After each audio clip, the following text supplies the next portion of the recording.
You have been sifting and sorting, and in the process, you've been launching these rockets of desires. And in the process, you've created a vibrational version of the reality that you are seeking. Now, we want you to understand that to you, it's a future version of a reality that you are looking for. But to us, it's an existing reality that you've already carved out that does exist.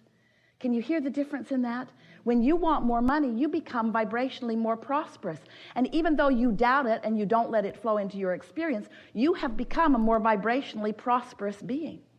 So we began talking to you about this vortex. It's a vibrational reality that existed in part before you even came into this physical body, and that you've been adding to vibrationally ever since.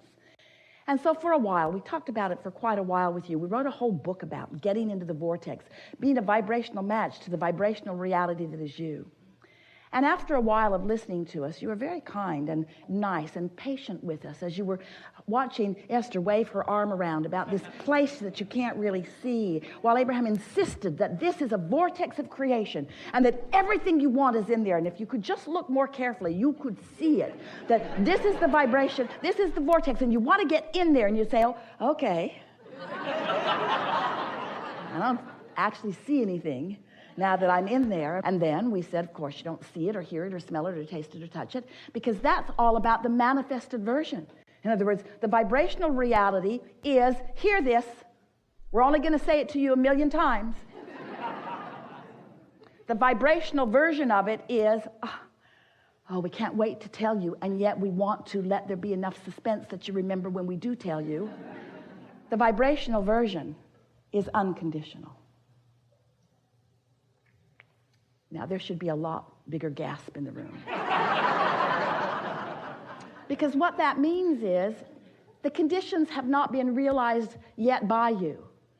You began saying things to us such as, Abraham, I'll accept your odd version of all of this. I can accept that I was something before I was this. And I'll even accept that that something still exists and that there is some relativity to it. And I guess I can accept that my emotions speak to that relationship. And I'll play your silly game. Okay, there's a vortex. There's a vortex, and everything I want is in it. So, Abraham, how do I get my money out of the vortex and into the bank? That's what I really want to know. And it's really what we want you to know. There's no satisfaction. You're physical beings. You've come forth into this physical time-space reality. You are creators. You have come to manifest things. It is never our intention to get you to just be happy with the vibrational version of things. We just want you to know that the vibrational version of things exists and that it does have a frequency, and that you've got to feel yourself to the frequency before there is a match and before it can be realized by you. If you want money and you're complaining about not having enough, your money is not going to come out of the vortex into your bank account, because there is too much vibrational discord going on with you. So over time, we've been explaining lots of different ways. You got to find the feeling of the money. And you say to us, and we understand, how can I find the feeling of something that isn't? And we say, but you see, you've trained yourself so conditionally. You have been such responders to conditions that you don't realize that you could respond to a vibration and create a condition. You did not come to face reality. You came to create reality. But you can't create a new reality while you've got your undivided attention upon the reality that exists. If you let what is be the reason that you offer the vibration that you offer, it's just going to keep repeating itself. Different places, different faces. Same scenario over and over and over and over again. You don't need our word for that. You know it. You've been living it, haven't you? Different places, different faces, but not much shifting. If you just keep looking at what is and talking about what is and joining groups that also are agreeing about what is, as you keep talking about what is and how much you don't like what is and how long you've been living what is that you don't want to live what is, and how many others are living the same what is that you don't want, and how somebody else should do something about changing the condition about what is so that you could just observe what is and feel better. And we say, give it up. Give it up. You're only going to continue to perpetuate what is. And a lot of what is pretty sweet, isn't it? There's a lot of what is that you want to continue. There's a lot of what is that is good as it is and is getting better all the time. There is a lot of what is that is really the way you want it to be. But there is some of what is that is not the way you want it to be. And those things, you've got to get your attention off of the what isness of them and onto the vibrational essence of what you are seeking. So in your physical format, have you run across the concept or the notion of unconditional love? Been hearing it. A lot of people talk about it. Hardly anybody gets it. Most think that unconditional love means look at a condition that is horrible and love it.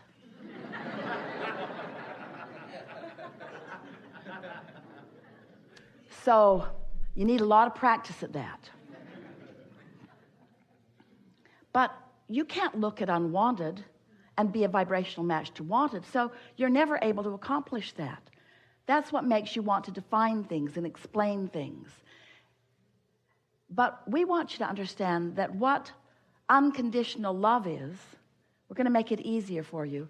Unconditional love, unconditional clarity, unconditional appreciation, unconditional alignment, because love and appreciation and clarity and eagerness and all of those words that describe good feeling, they all mean alignment with source, and that's what love is. Alignment, pure alignment, non-resistance. So unconditional love or clarity is about being in love or clarity. We have enjoyed this interaction immensely. But the words unconditional love are not just a goal for you to accomplish. It is also the process by which to accomplish it, all in the sentence. Unconditional love means love. We've enjoyed this interaction immensely. It means, do you know what it means? Can you feel what it means? It means withdrawing your attention from the condition that prevents the love. Unconditional love means there are conditions that you love and there are conditions that you don't love. But when you train yourself to sift and sort for the best conditions, you train yourself to be a conditional liver. You're looking at conditions. And if there are good conditions, you feel wonderful. And if there are not good conditions, you feel terrible. But then you have no control because your reality is full of conditions. Have you noticed? There are conditions everywhere. Don't turn on the television, whatever you do. It will bring a myriad of conditions to you. The television news networks, they scour the planet for things that they know will frighten you. And they dramatize them and they put them on 24-hour cycles and they put music behind them and they bring them right into your living room. And they say, practice unconditional love. And we say, you just can't look at that stuff without the opinion of your source about it rising in a vibrational frequency that will let you know where you are in relationship with it, you see. So unconditional love means you got to decide that first and foremost you want to be in alignment, and if it requires withdrawing your attention from conditions that don't allow your alignment, then so be it. That's what unconditional love is. It's caring more about love than about perusing the conditions. It's about caring more about alignment or love, appreciation, clarity, than being right. Oh. That's hard to take, isn't it? When you decided to come forth into this physical body, you did not say, I'll go forth, I'll be born, splat. And I will find the right way of living, and I will convince others to come that way with me. You didn't say anything like that. You said, oh, what a wonderful world this is. The diversity of this time-space reality will provide for me the most wonderful format for new ideas to be born within me that can be realized by me. Not new ideas that can be born within me that I will then take everyone else by the hand and show them the error of their ways and the rightness of my ways. Not one of you said that. You were aligned with source then. But then you get here and you don't feel so good, and your assumption is that the reason that you don't feel good is because that condition makes you feel bad. So then you set out to change a condition that you have no control over, and then you get defeated, and then you become so judgmental about the way others live. Those far from you, those in masses, and those up close to you. You know, I felt a lot better before you said that to me. You shouldn't have said that to me. You should not have said that to me. I was happy before you said that to me. But now you've said that to me. I'll never forget that you've said that to me.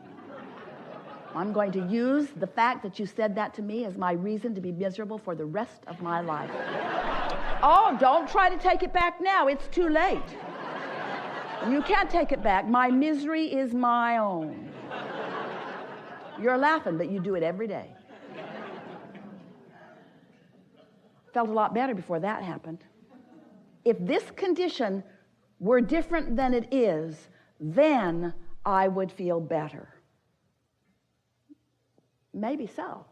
But if your feeling better is contingent upon that condition changing right before your eyes, you're in deep doo-doo. Because there is a momentum to all things.